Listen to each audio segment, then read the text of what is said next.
Goodbye England, bienvenue en France. Après 2 premiers jours passés sur les routes baignées de soleil de l'Angleterre, le Tour retrouve la France. Le passage sur le sol français est toutefois de courte durée puisque le peloton n'aura parcouru que 17 km dans le nord.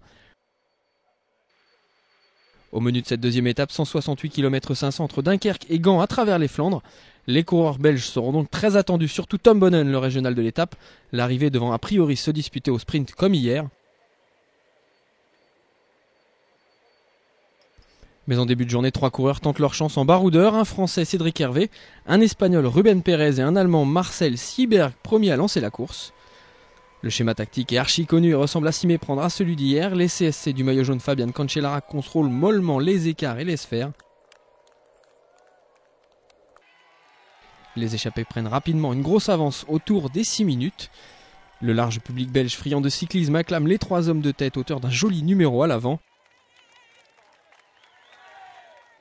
Ruben Pérez se retrouve même virtuellement en position de maillot jaune. À quelques 50 km du but, l'ambiance au sein du peloton change enfin comme prévu. Les équipiers des sprinteurs accélèrent l'allure à l'avant pour ramener tout le monde sur nos 3 fuyards. Le peloton s'étire et les écarts se réduisent constamment. Autre fait nouveau, l'apparition de la pluie tant redoutée depuis le début de la journée. Accélération en tête plus chaussée mouillée égale chute, l'équation se vérifie à 30 km du but. Le luxembourgeois Frank Schleck, un des gros outsiders de cette édition 2007, est pris mais ramené par plusieurs de ses coéquipiers.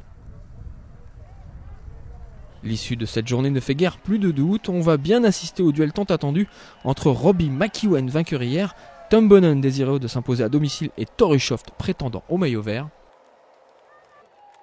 La chasse est organisée mais Hervé, Pérez et Sieberg résistent jusqu'à 3 km de l'arrivée. Le final est marqué par une énorme chute collective à quelques encablures du but, mais les sprinteurs sont eux épargnés.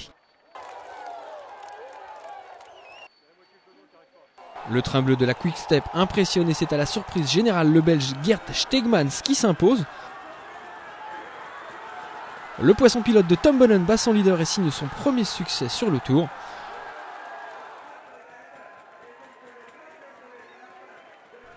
Pris dans la chute, Fabian Cancellara parvient à passer la ligne malgré une douleur apparente au poignet gauche.